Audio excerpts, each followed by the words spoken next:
Are you listening? Damn.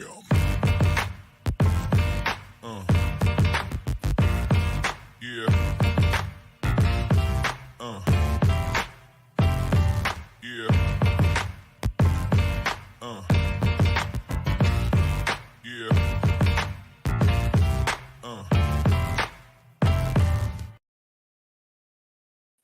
And welcome into another episode of the Damn Podcast here on the 24/7 Sports Podcast Network and powered by BeaverBlitz.com. I'm your host, Carter Bahns, joined as always by BeaverBlitz.com publisher Angie Machado here on this Monday, January 30th for a Mailbag episode of the podcast as we gear up for the February signing day. We've already taken care of the early signing period and now the actual regular, legitimate, original signing period. The OG signing day. On Wednesday. We will have coverage of that at BeaverBlitz as Oregon State signs mostly walk-ons in this period. So we're not really going to fully preview it here today. We'll cover it as it occurs. But we do want to highlight some recruiting questions in this mailbag episode, along with questions about completing Research Stadium, NIL, you name it, coaching staff, the roster. We're going to cover all sorts of stuff here today. We're also going to introduce a new game at the end of this episode. I haven't run this past Angie, but we'll introduce it at the very end. If we'll save time for it. I think it'll be fun to kind of play this as the off season progresses and just give us a little bit more content here on the show. Also want to mention, and again, another thing that I haven't had time to run by Angie yet, but I've lined up a guest for one of our upcoming episodes. Not going to reveal the name or the nature of the episode, but make sure you're sticking with the damn podcast over the next week or two as we bring this guest on. You're not going to want to miss it. It's going to be really entertaining. With that, Angie, welcome back to the show here on Monday, January 30th. We're getting ready to close out the first month of the year, which means it's a busy time for you as we cover a bunch of recruiting at the site. Yeah. You know what? It's actually gotten a little better with that early signing period because that kind of has turned into the really busy day. But I've been reaching out to the walk-ons and some of the transfers. So we'll have some interesting content for Wednesday. I promise you that. But yeah, and then baseball's right around the corner. For our baseball fans out there, I have spoken with JP and he is all on board for another season of weekly walk-offs. So if you are not familiar with JP's weekly walk-offs, definitely something you want to get into. So that is there. And I also just want to give a quick, Carter probably was going to say this, but I've been kind of crazy busy today and I haven't even tweeted out that today only we are running a flash sale, 75% off an annual subscription to BeaverBlitz. Like I said, today only, one day, $26.58 to get you an entire year of BeaverBlitz. So you don't want to miss it. And that gives you access to the VIP side of the site, which is where you'll be able to read JP's weekly walk-off when baseball season arrives. Just 2.5 short weeks from now. So it's coming up. We were down in Corvallis covering Baseball Media Day last week, and I think we have some more coverage from that coming up. I'm contemplating putting a story together for tomorrow. So if you haven't read the baseball stuff, and it's because you don't have a VIP subscription to BeaverBlitz, now is a great chance to do it. 75% off as we celebrate National Signing Day. Angie, anything else you want to promote or pump before we dive into the questions? Because there's a lot of them, so I want to take as much time as possible to answer all of these. No, I think we really need to jump into the questions because here's a good question. Do you get VIP access to other schools as well? Yes, you will be able to read. I don't believe you're able to comment on other schools' message boards, but you will be able to read VIP stories and message boards across the 24/7 family of networks. So it's money well spent. But with the VIP that you actually purchase to, so when you're at BeaverBlitz, you will get to post and read in the lodge. And that's where a lot of good discussion occurs, especially this time of year. Conversation runs dry at times, but that oftentimes that makes for the most entertaining conversations. So, and then OSU prof, I don't think he gets enough play, but he is actually a professor at Oregon State. I've met him. He dives in and does some amazing deep dive, and this is just volunteer. He's interested. He's been once a week kind of doing a little piece looking historically at different positions. This week it was about quarterbacks at Oregon State, doing a in-depth stat breakdown, stuff you're not going to find anywhere else. So definitely worth your time, and gosh, under $27.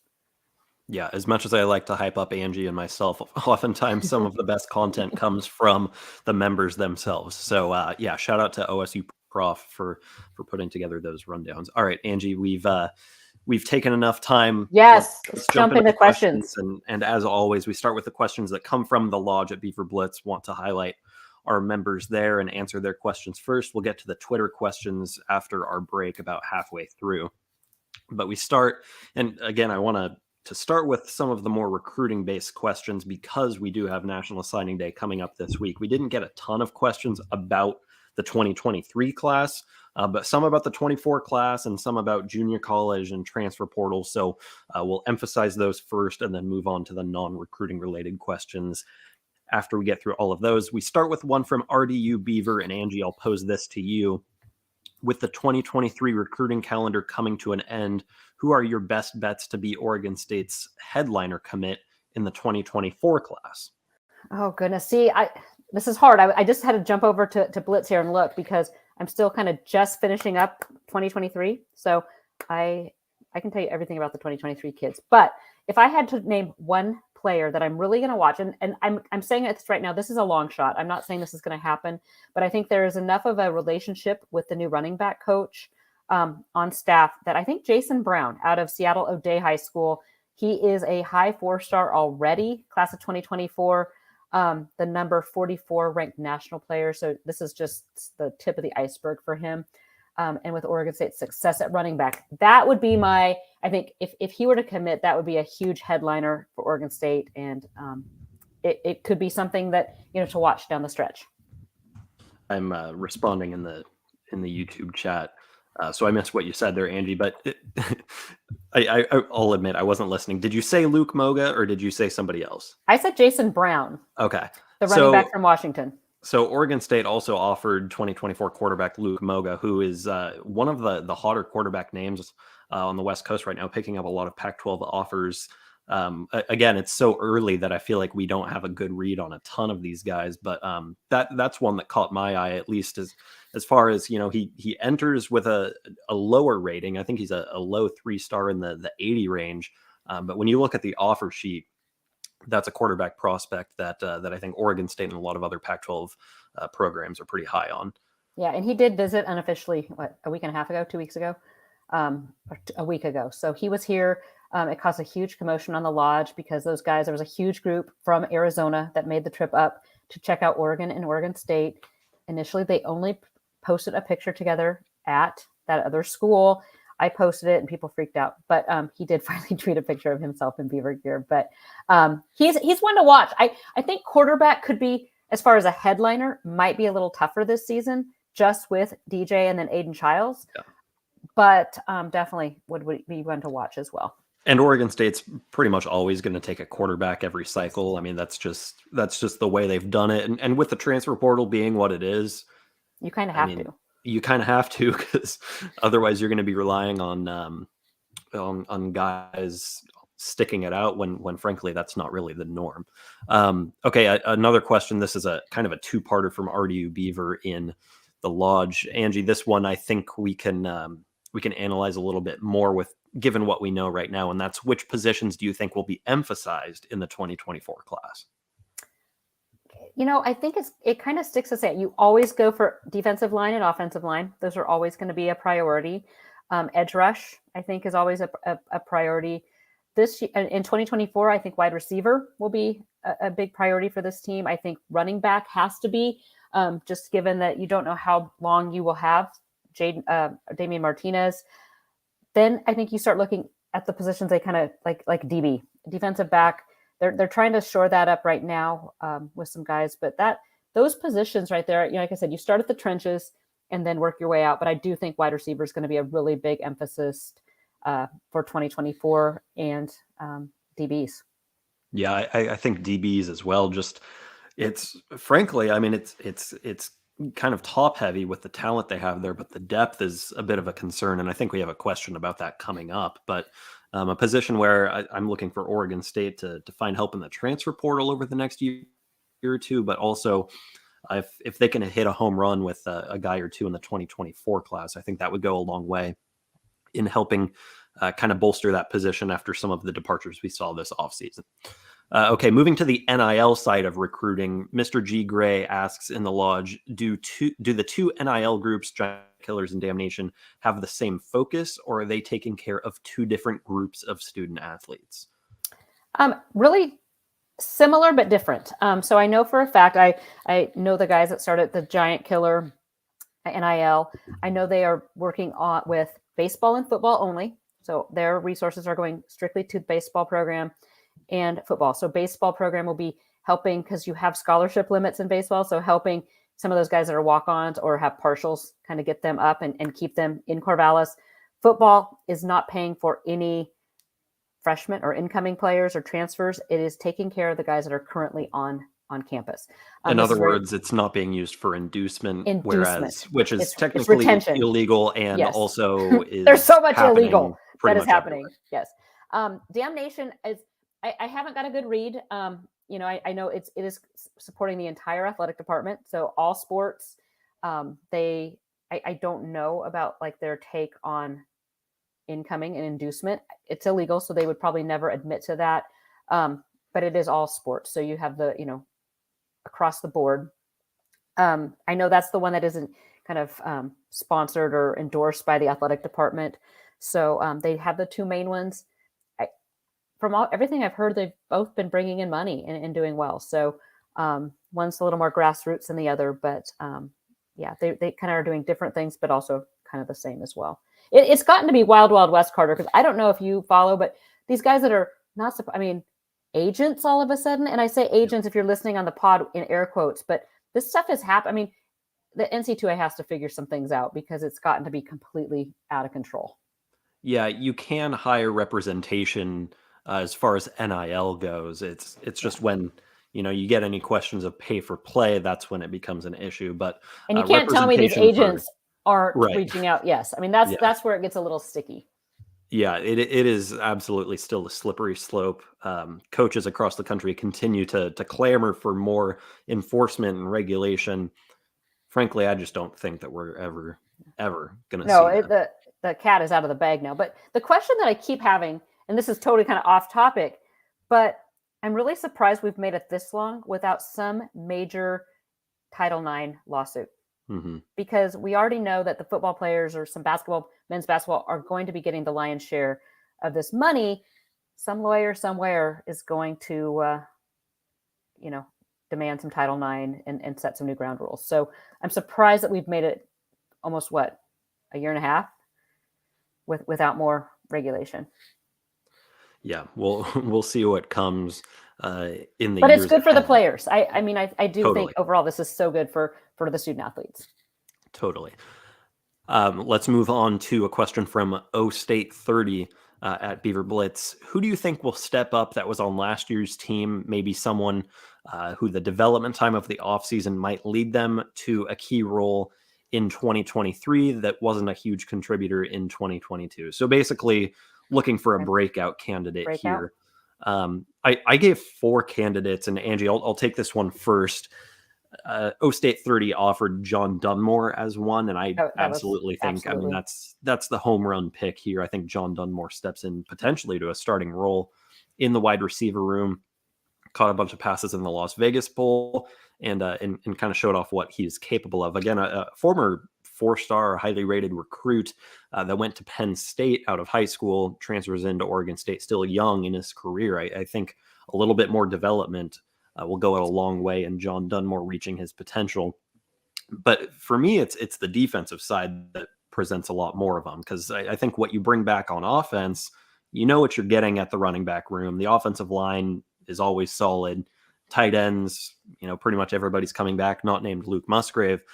So I look to the defensive side, and at the DB spot, I think the combination of Jaden Robinson and Skylar Thomas is going to surprise some people this year. So depending on, how they move guys around at positions, because we know they're going to have to a little bit just to cover some of those holes. Jaden Robinson and Skylar Thomas, I think, are going to be competing for a starting job. Whoever wins that is going to be deserving of it, because both of those guys are high-end talents who have kind of been buried on the depth chart, just frankly by really talented guys ahead of them. So that's a position battle I'm really interested to watch in spring camp and then again in August. And then John Miller at inside linebacker. I think with the departure of Omar Spates opening up another job at inside linebacker, Easton Mascarenas Arnold and John Miller both, I think, are going to take huge leaps. But I know how high the coaching staff has been on John Miller, and the fact that he's had like 3, almost 4 years of development under his belt. I think he's ready to not only step onto the 2 deep, but potentially compete for a starting role. Great. I can't argue too much. The very first thought, I had 2 guys, an offensive and defensive player, when I read that question. John Dunmore was my offensive player, and on defense, I had Easton Mascarenas. You guys know, Carter knows, I thought he would be a starter this past year. But then hats off to Kyrie Fisher Morris, because he's the one that actually made the giant leap, I think, that we maybe didn't see coming. So I think Easton Mascarenas, but I do like the Jaden Robinson, Skylar Thomas. Jaden Robinson, if you remember, Carter, you and I had him pegged to be a starter 2 years ago, and then he injured his shoulder and was out the season. So expect. Yeah, I mean, we were talking about him potentially taking Rajon Wright's job like 2 years ago. Yeah. A guy who was at the very least on the 2 line of the depth chart very early in his career. But then the injury, and then, was held out. And then Oregon State had some all-conference players at that position, got held back. But I think this is the year that we finally see him thrive. Yeah, agree. All right, moving to the Reser Stadium side of things, as we have a few questions coming in about the project of completing Reser Stadium. C King 2013 asks, what effects for lighting or introductions have you guys heard about with the new lighting system in place next year? So Oregon State, in case you haven't heard, moving to the LED side of lighting technology at Reser Stadium next year. Washington needs to do that, maybe? Yeah. For one, it resolves the issue of your lights going out halfway through, because you can turn them back on in about 2 seconds. For a half an hour. So, nothing announced in Angie. I don't know if you've heard any rumblings of what they might do.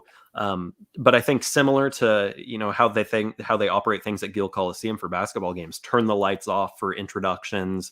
They used to flicker them a little bit too. I think you'll see that more and more schools across the country have installed LED lights. And from what I've seen, it makes for a pretty cool atmosphere as far as introductions, fourth quarter hype up songs. I'm honestly, that's one of the things that I'm more excited to see in the new Reser Stadium, even more so than some of the amenities that are coming with the West Side. I just think that the fan experience that comes with new lighting and a new sound system is going to be pretty impressive. Yeah, I mean, just watching some of the schools in the SEC, especially the Alabama, LSU, that have it already, it does. I mean, you have the touchdown and it flashes, and it'll be fun. What I'm not sure about is the multicolored ability. So, obviously with LED lights, you're going to get the bright white. But I know at some schools, they have implemented some of their team colors into the lighting scheme. And so I don't know if this is a multicolored LED system for Oregon State or if they're just sticking with white. Because I think at Gill, they are just the one static white color. But yeah, well, that's kind of a wait and see thing. I have a feeling we won't really hear anything about that until August or maybe even September. Okay, question from What in the Blue Hell OSU. Would love to hear your very early Pac-12 power rankings. All I'm going to say to that is check back on the pod within the next couple of episodes.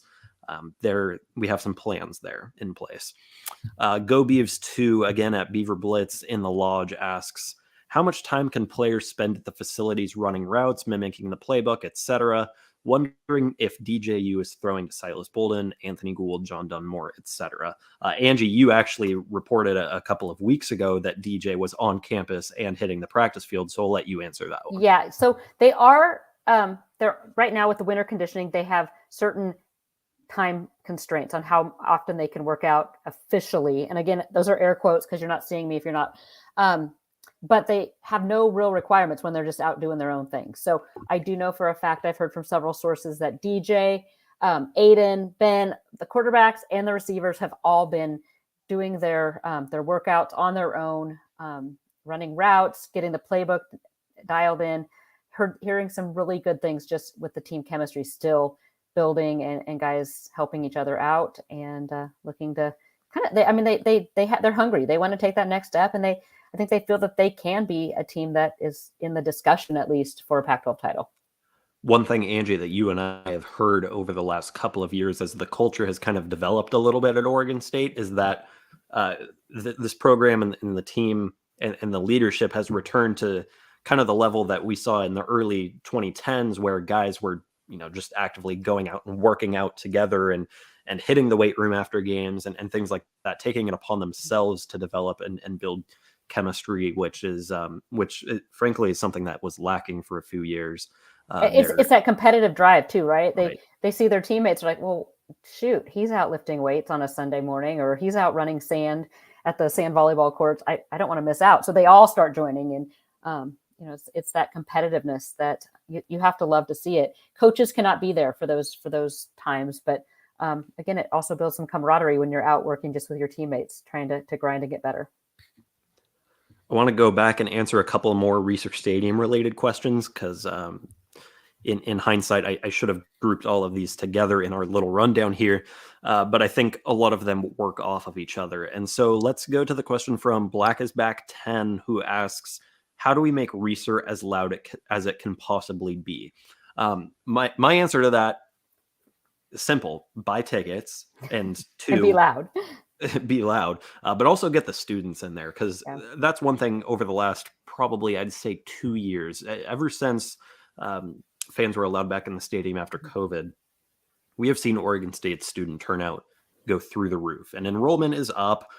There are more students, they're winning more games, so fan interest is higher, but the engagement from the students who have been there, I mean, the student section has been filling up an hour before kickoff, and they've been sticking around to the fourth quarter, and neither of those two things were true when I started covering this program back in 2018. Yeah, absolutely. I think back to even then further when I was a student at Oregon State and how the program was horrible. Those were the Jerry Pettibone years.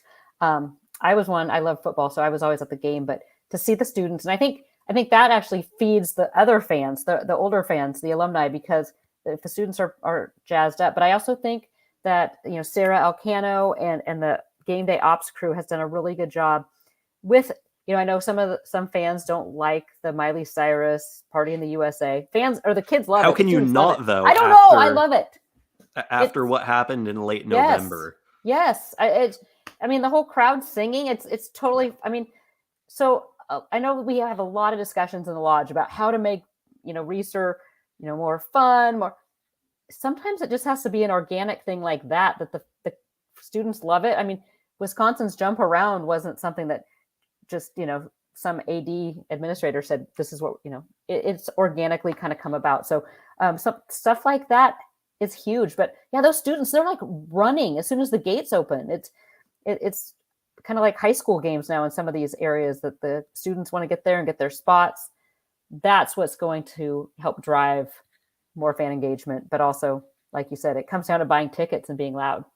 Totally. Butts in seats. A third of the new Reser Stadium capacity is going to be students, which I think is 100% automatically going to raise the volume on third downs, and it's going to make the atmosphere even that much better. Also, the fact that the new west side is built taller, that will trap more sound, and I think it will be really imposing right on top of that visitor sideline. Yeah. So I think just the new construction will help, but from a fan perspective, all I can say is buy tickets, show up, and be loud. That's all you can do, and I think the rest will kind of take care of itself. Reser was pretty loud last year, even in a reduced capacity with fans on one side. So yeah, we have seen the home field game. advantage is already there. Yeah, I think it's only going to get better next year. Yeah, absolutely. All right, couple more Reser related questions. This one comes from Reser Beav 23. Next fall, do you think Beaver Nation will be happy with the new and improved Reser Stadium and all of the improvements? Largely, yes, and it should be. The fan base should be absolutely fired up about this. I think they're going to love the fact that there's not a bad seat in the stadium anymore. being on top of the field, even when you're up in that 300, 400 level, is going to be really cool. But Angie, if there's anything you and I have learned, it's that this fan base, they like to nitpick, and for good reason.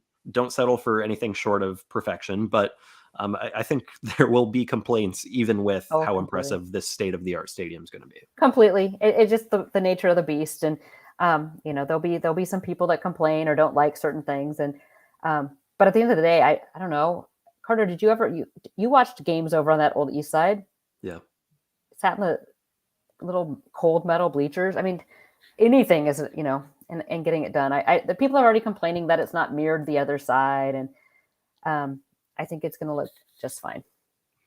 Yeah, I would task you with finding a stadium out there that has been built within the last 10 to 15 years that is mirrored. I mean, that's just not the way things are going right now. It's all about building, a solid fan experience, open concourses, being on top of the field. And with that, modernizing stadiums, oftentimes you're not going to have a mirror image on both sides. As cool as that would look, I don't think that's realistic for a variety of reasons. It's kind of a three-part question. I only feel like we have time to answer two from Reeser Beav 23. And part two is, besides the playing surface replaced at Reeser Stadium, what's the next project OSU will tackle in the stadium? One thing that I know they have in the cards is putting video boards on the west side. And originally we heard that would be, like kind of screens that they could actually show action on. But then I believe it was revised to be ribbon boards. So I'm not entirely sure where that stands now. Angie, maybe you have. I have not got confirmation. I would assume there'll be ribbon boards, just because that's what is on the other side now. So it'll be interesting to see. My guess is ribbon boards on that. Yeah. But at the very least, we do know that video boards in some capacity will be coming to the west side. Angie, anything else that you have heard as far as completing Reeser Stadium and what the next steps might look after West Grandstand is finished? No, I mean, I think obviously when you start looking at the whole athletic department, Gil is kind of the next big albatross. But no, I mean, they're already doing the officials locker rooms in this, or the visiting team locker rooms. It'll just be a way nicer experience. Even think about they won't be having to close down, the walkway there, the driveway to Gil to let the other team across. So much cleaner, so much easier, better. Clint Moses in the YouTube chat says the terrace needs an upper deck. I think it would be cool to see that north end zone expanded a little bit. Now they're limited in what they can do because it's built onto the Valley Football Center, and you can't really build onto the roof per se as it currently stands. But I think moving forward, expanding seating there, or maybe putting a video board on that side, even I don't know what they would do, but it does feel like if they were going to add on or change anything to Reeser moving forward, addressing the north end zone and adding something there feels like a logical next step. And I have heard some rumblings of, and nothing huge, but some more updates to the locker room, the Oregon State home locker room. So that might be something we see kind of the next phase as well.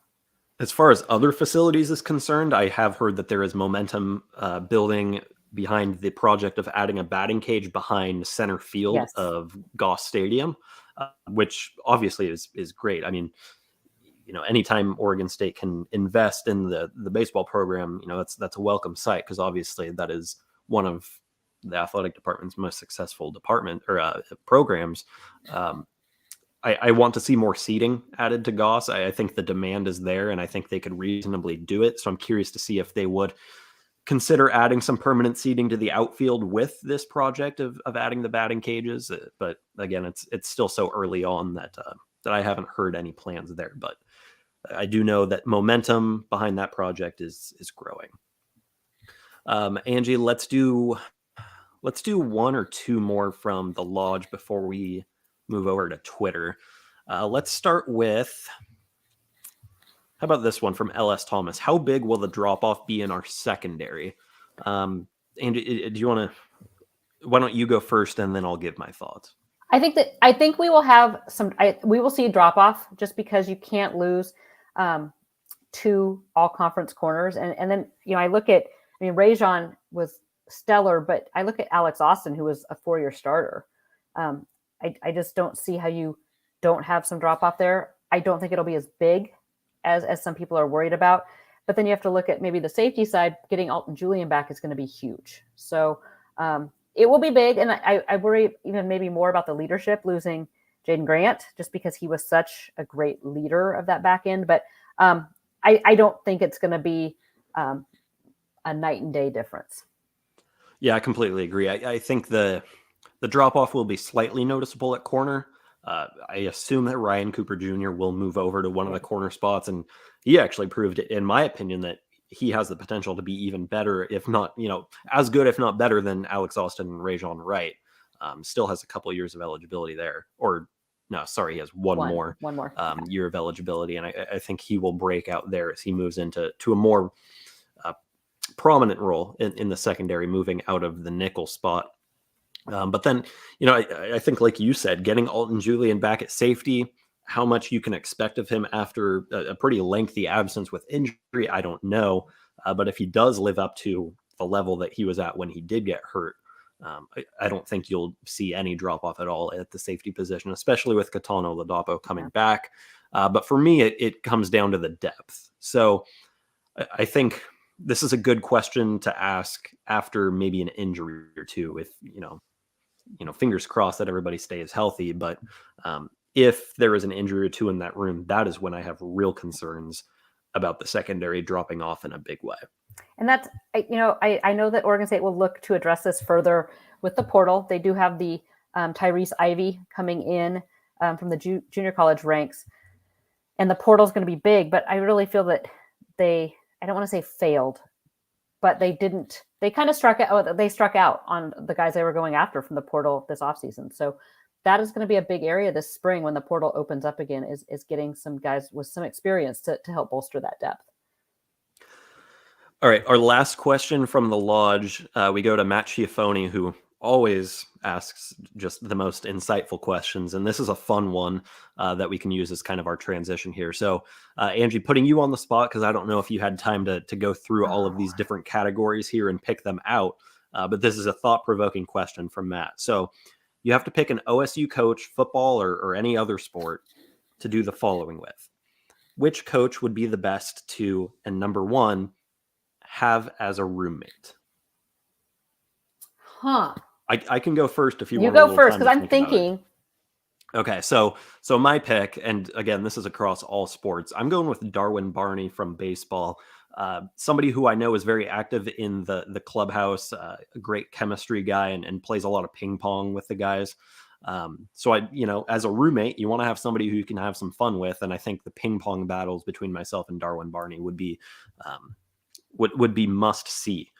I also think that, just from the perspective of somebody who's very intelligent, somebody who I think would be easy to get along with, Darwin Barney strikes me as all of those things. And selfishly really enjoyed watching him when he played at Oregon State and was winning Gold Gloves in the major leagues. So Darwin Barney would be my pick as an Oregon State coach to have as a roommate.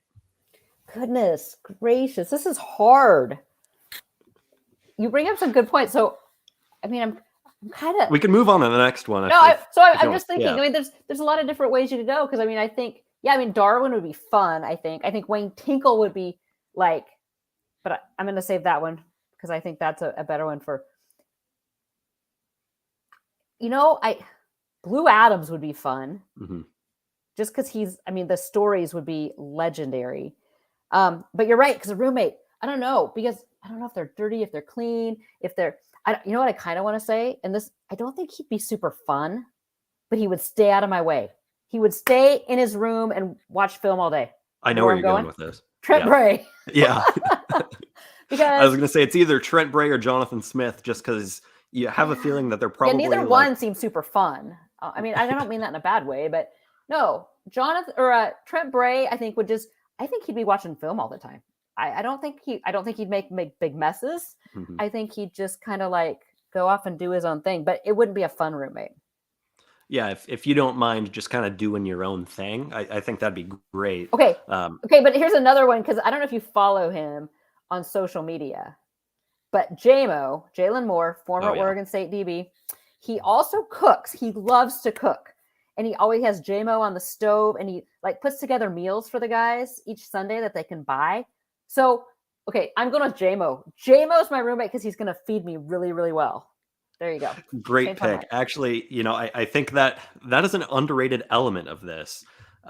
Okay, here's one from the YouTube chat that I'll throw in here. I love the engagement. Eric says, I'm going with Mitch Can. I'm super laid back and a workaholic. It would be like living on my own for half price.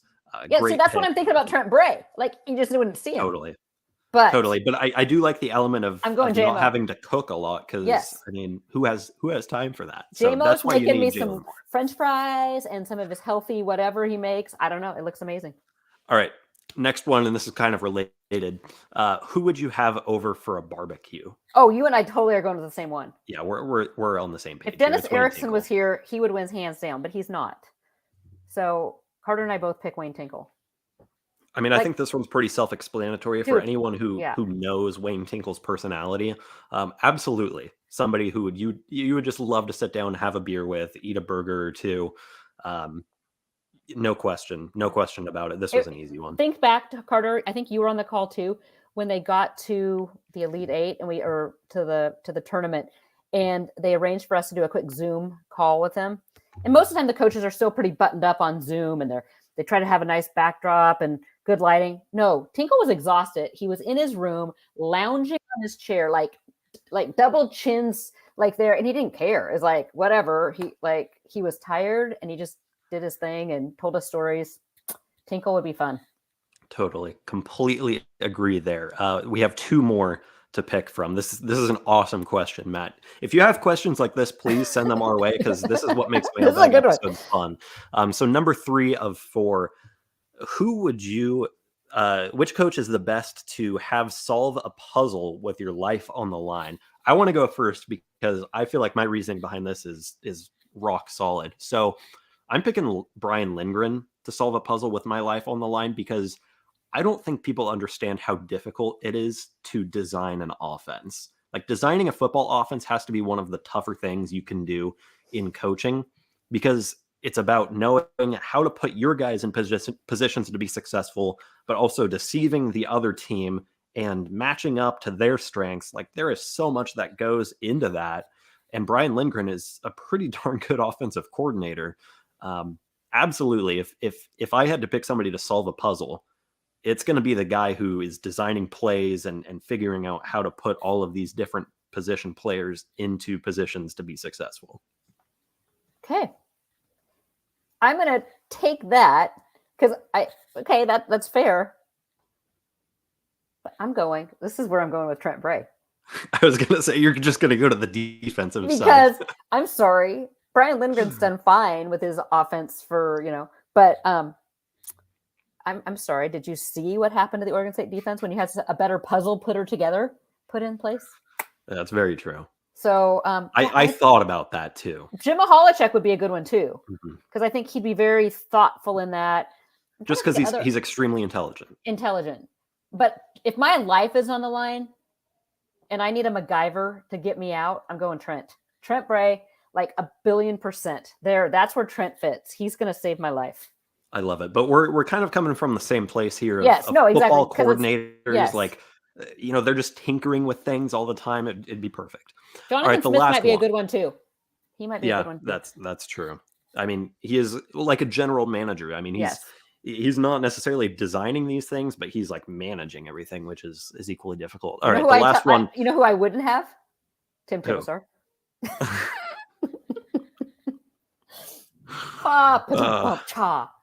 Okay. This is an Akron football podcast. All right, the last one. Which coach would you like to listen to their music for the rest of your life? And actually, it's who would you have to listen to their music for the rest of your life? So this answer would have been a little bit easier if Oregon State still had their playlists up. I think at one point they're released on Spotify or YouTube, coaches' music playlists. Now, I'll give some insight here. If you're on the practice field during spring or fall there's camp, some good playlists and there's some bad playlists. Totally. So every fall, there is one day of camp, and it's without fail the last Is like it the 4 medal? years now. It's the disco day. Oh, disco. Yeah, I know. And I am really curious to know who is picking that, because I assume that all of the coaches kind of have a playlist and they rotate through them. I want to know who that is. That would be like my last pick. I don't know. This is tough just because, like I said, I don't know which coach is picking which playlist on which day, and I wish we still had access to that. Because I'm lost on this one. The disco one's bad, and then there's somebody that likes like heavy metal, and that's not that I'd have to boot them off my music listening island. You know what I like? I like my late 90s, early 2000s. You know, give me some Snoop Dogg and Dr. Dre, and I'm a happy kid. So okay, let's guess. Blue Adams. Yeah, I was gonna say let's guess who that could be. I was gonna say Blue for sure. I mean, Blue Adams strikes me as Blue the type, might have some. I could see Blue having some like new school hip hop in there too. Yeah, or total rap. I can't do like super hardcore rap. Any playlist that has Drake on it, Angie is automatically out. No, thank you. Nope. Don't give me Drake. Little Uzi Vert, I can handle a little bit. I mean, there's some new school guys I can handle a little bit, but not Drake. I think Drake is monotone and boring. Look at that. More shots fired, Eric. I'm just shooting shots left and right on these fun questions. I hate to disappoint that we're leaving this 4-part question on kind of a cliffhanger. I just don't have a good answer for it, but I feel like the 3 that I gave before are like rock solid. No, I still JMO for my roommate. Bring it on. I'm eating good, Carter. You might not. I don't know. Can Darwin Barney cook? I don't know. I have no idea. All right, we got to take a break. We're going to come back and answer some Twitter questions. But first, Angie, let's again remind everybody that we do have a 75% off deal at BeaverBlitz. Extremely limited time offer here as we celebrate National Signing Day, which is coming up on Wednesday. Angie, this is a $26 offer right now. So for $26.58, you can get a year of BeaverBlitz. That's access to the lodge, access to all of our VIP content, recruiting, baseball. Oftentimes that's what you see behind the paywall, but then also the ability to go read other sites along the 24/7 Sports Network as well. It's a great deal, Angie, and one that I know you're excited about as well. Yeah, and this is something that doesn't come along very often. It's usually around Black Friday, usually like right now, and then maybe 1 day, 2 days right around fall camp. So it's not something we see a lot of. And I know it's the quote unquote off season, but with baseball, with Oregon State, you don't want to miss the baseball coverage. Like I said, you will not find anything as in-depth as JP's coverage and Carter's coverage from baseball. And then, gosh, we're going to be jumping into spring camp here before you know it. So lots of excitement with spring camp, and definitely you don't want to miss out. It was $2.24 a month, Carter. You and I spend more when we go to Starbucks on our iced coffee. It's a great deal. That Irish cream cold brew. Yeah. I mean, so good. If I could trade that for a BeaverBlitz subscription, I would, and that's saying a lot. So there you have it. BeaverBlitz, 75% off. Extremely today only, Monday. Offer. Today only. Take advantage of it. We move now to Twitter to answer more listener questions. We've got probably 10 to 15 minutes worth of those coming up, and then we'll close with a game that I like to call Name That Beav. But first, we start with another recruiting question, and we're going to bring the recruiting ones to the top again, as we are 2 days away from National Signing Day. And Pat Beaverman asks, will any players from the transfer portal or JUCO grads be visiting before spring, or do you think they will hold tight until they assess spring ball? No, they'll be bringing guys in. Probably not any transfer portal guys quite yet, just because the portal hasn't opened again. So they've kind of done their recruiting pitch for the guys that were in the portal. They will be looking, though. I mean, right now there's not any space per se, scholarship space. So spring ball will be important. Guys can kind of have their last shot to try to earn some playing time, but they can be. I expect another handful of guys to enter the portal here after spring, and another handful of guys to enter after spring. Yeah, lots of visits going on right now, too. I mean, we just talked about some of the unofficials that Oregon State has hosted recently. It's mostly unofficials going on right now, to be honest. So it really has changed, Carter, from, this being total walk-on time. And there's some of those as well, but this is a big time for the 7-on teams to be visiting. So we're seeing 2024, 25, and 26 prospects all unofficially visiting campus.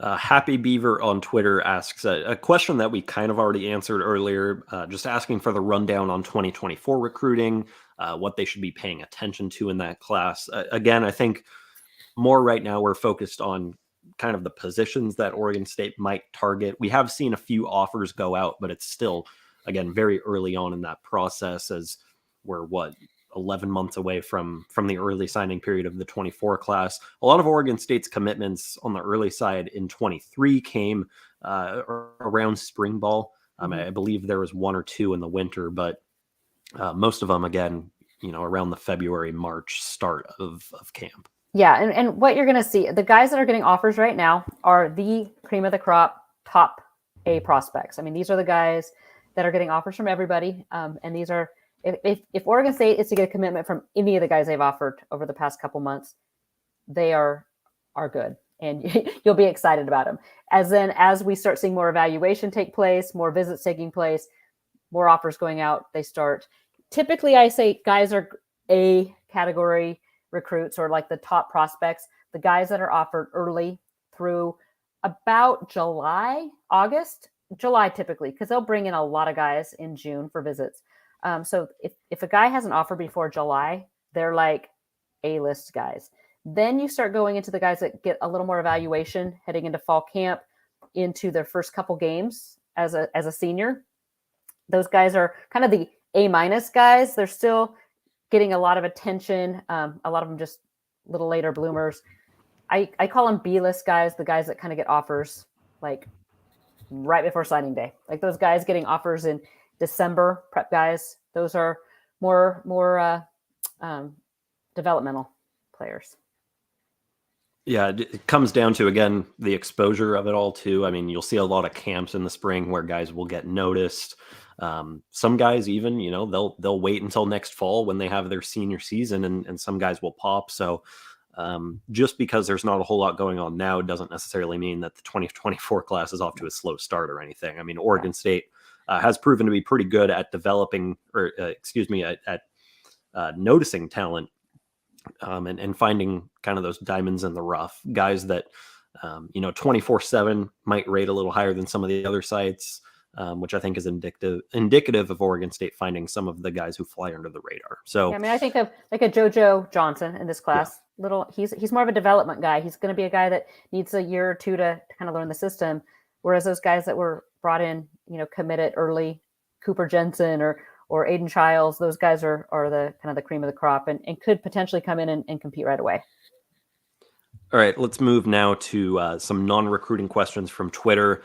PM asks, is it fair to say losing Omar Speights to get Olu Omatosho, DJ Uyunglele, and Jermaine Terry was a necessary trade-off? I'm okay with losing Speights if it means that this Beaver team improves drastically in the pass rush and offensive production. So I think it's a good question, PM, and I'll say this. I think the wording of it, like, I don't necessarily know that it was... I think the necessary trade-off element of it is what I take a little bit of exception to, because with none of them playing inside linebacker where Omar Speights played, I don't think it was necessary. And the three scholarships for one isn't necessarily a trade-off in my opinion either. But I do agree with the premise of the question that the addition of talent does kind of minimize the effect of losing Speights. So I get where the question's coming from. And if we're answering it from that perspective, I think all in all, Oregon State did upgrade its talent this year. Losing but I'm looking at it. I'm looking at it. So I think Terry and JT Byrne, that was a flop. Mm-hmm. That was a flip flop. And literally, they both, one went to Cal, one came from Cal. Essentially a trade. DJ is a trade at quarterback. No, I don't think it. I don't think it's, I'm not okay losing Speights because he was going to come, or he was going to stay. He is such a force in the middle. I don't think it, I think that's a great coping tool but no, I don't necessarily,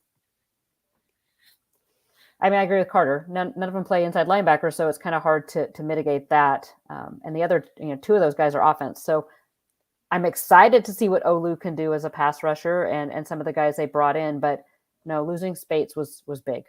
There's kind of no sugarcoating that.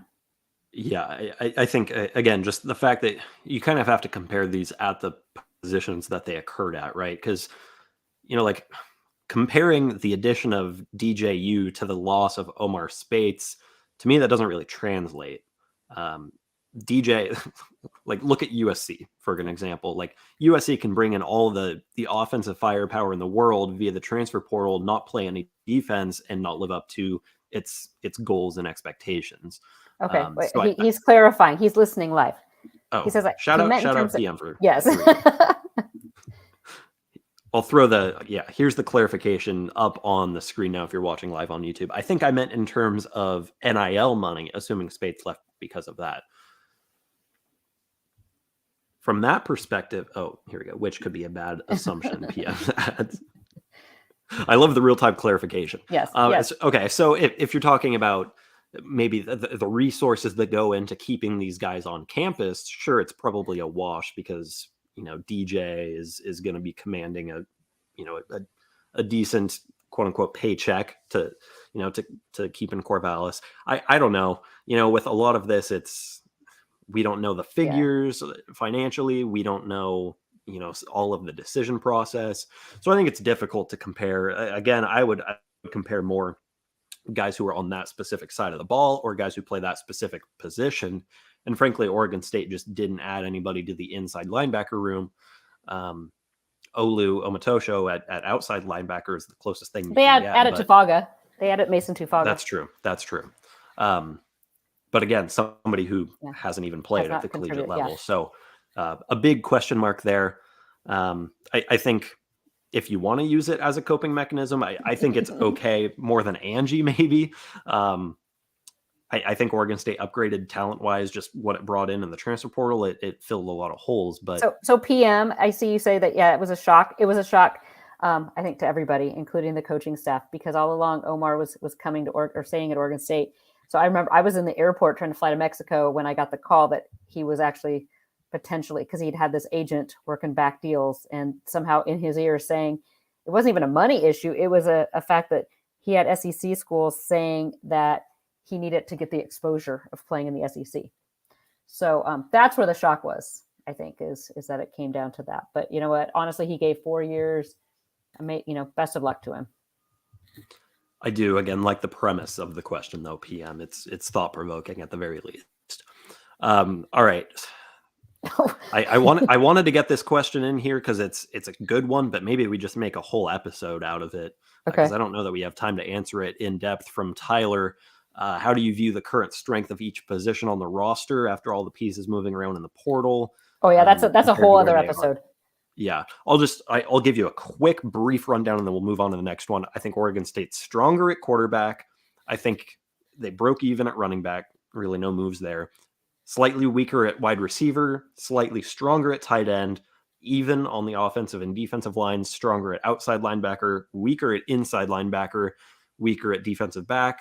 About even at special teams, and slightly stronger on the coaching staff. But maybe a discussion that we can have a little bit more in depth in another episode. Okay, 2 more questions here really quick, and then we'll play a quick game. Oregon Predict asks, outside linebacker is stacked once again. Do you think Matthias Malaki Donaldson sees time this coming season? I've got him on my projected 2 deep, but there's 12 guys on my 2 deep at that position. I know. There's so many guys. It's just going to be a matter of who steps up.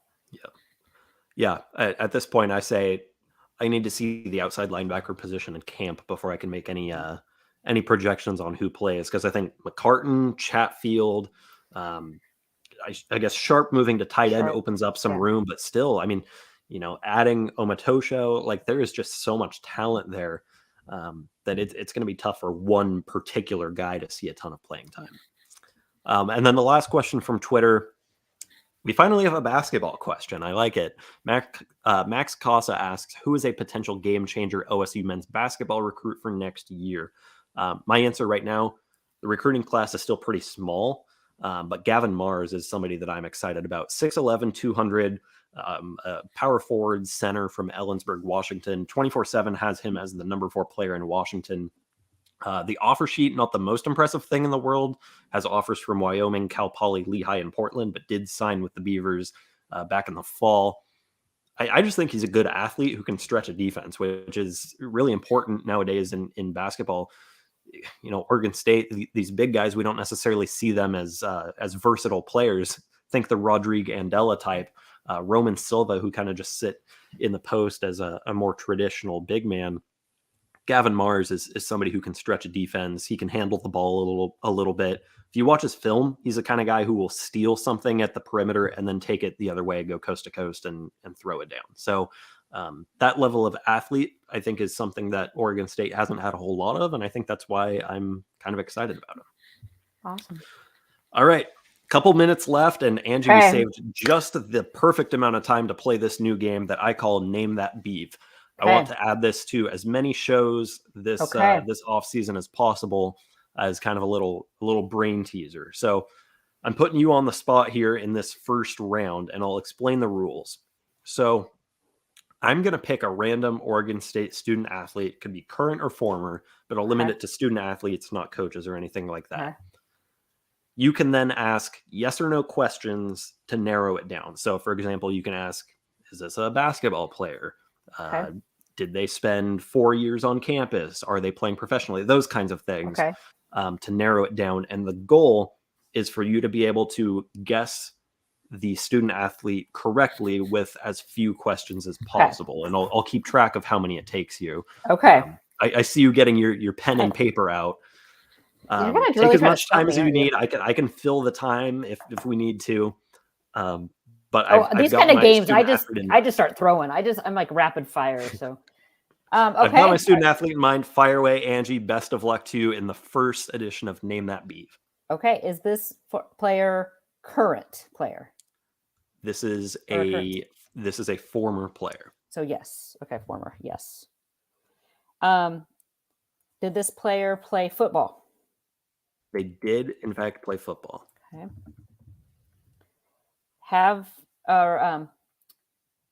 Did they play within the last 10 years? They did play within the last 10 years. Hopefully everybody listening along is kind of is kind of have they playing played along with us here. In the last 5 years? Not within the last 5 years. So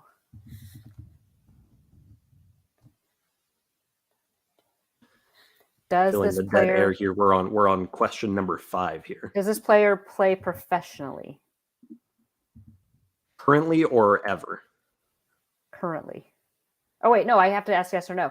Does this player play professional football now? They do not currently play professional football. Did they play professional NFL football? They have not played NFL football. Have they played CFL football?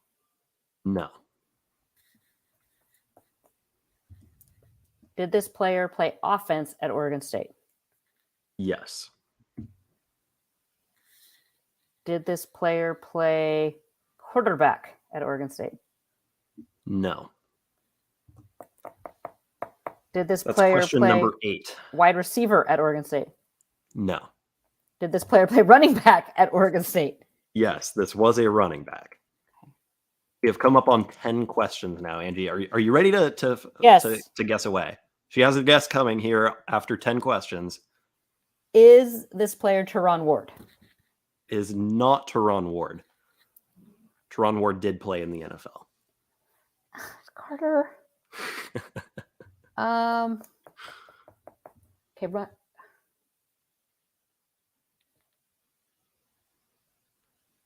I'm trying to think. So we've narrowed it down to within the last 10 years, but not within the last 5. So running 13, 14, 15, 16, 17. Okay. I need a where's my old media guide? I won't count that as cheating. Okay, I won't look. But Okay, I'm thinking. We have questions coming in the YouTube chat. Chris Brown, Adley Rutschman. I will say that neither of these are correct. Oh, goodness. But Chris Brown is a great guess. That is a good guess. I loved Chris Brown. He was awesome. I think that fits in the timeline, if I'm not mistaken. Yeah, he's great. Okay. Was he a starting player? Yes, this was a starting player. Is this player She knows Storm it. She Woods? knows it. What? Storm Woods. It is Storm Woods. Michael Paolo in the chat actually at the exact same time as you guessed that. Storm Woods. Love Storm. Storm is such a good dude. So I'll say this: we're starting here with 11 questions. That's the baseline moving forward. Those are great questions. I feel like you narrowed it down really well. It was just a matter of figuring out which running back over that 5 years. Okay, I'm going to make a new rule though because I'm the boss and I can do this. Okay. It has to be a football student athlete. Okay. We're not opening up at all because you're going to go to some obscure someday, and I'm going to be flat out honest. I don't know women's basketball or soccer or even men's basketball as well as I should. So football only. That's fair. I figured I was starting out with a somewhat easy one because this kind of in your wheelhouse, the early 2000s football. I figured you'd be on top of it. Storm Woods. That's the answer there. Running back. I'm sorry, Teron. I totally right when I said Teron Ward, I was like, no, he played in the NFL, and I knew that. But I start rapid fire, and then I can't stop. Yeah. A quick bio on Storm Woods then as we close out this show. 39 career starts at Oregon State, 7 100-yard games. Finished his career with 2,674 rushing yards, which ranks as the 5th leading rusher in Oregon State history at the time. He also had 123 receptions, which was the 3rd most by a running back in Oregon State history. A very, very underrated player in terms of Oregon State's Mount Rushmore of running backs. He's not in the top 4. He's not on the Mount Rushmore, but he's an honorable mention that I don't think many people will give a whole lot of credit to. Accumulated a lot of those numbers just by nature of being at Oregon State for so long, but a personal favorite of mine. And Angie, I know that you were a big Storm Woods fan at one point. Pflugerville High. There you have it. The first edition of Name That Beav. Angie gets Storm Woods after 11 questions. We're going to follow it up. We're going to play more rounds of this because I thought it would be a fun exercise to go through when we needed to fill time. But we have come up on an hour, so we're going to end it there. Thanks to everyone at BeaverBlitz and on Twitter for chiming in with your questions. We're going to do another mailbag before too long. I think we'll probably do a signing day recap episode either later in the week or next Monday. But definitely at least one episode of the podcast weekly moving forward again, as we're here in kind of this dead period between sports a little bit. So thanks for everyone. Oh, I just realized I've still got Storm Woods pulled up on the screen, but thanks to everyone for chiming in with questions. Thanks for joining us live on YouTube. If you did so, we appreciated the engagement there today. And we'll be back again, either later in the week or on Monday, depending on how busy signing day proves to be, for a signing day recap episode of the podcast. But until then, you can follow Angie on Twitter at Angie Machado 1. You can follow me at Carter Bahns, and we'll talk to you again soon for another episode of the Damn Podcast.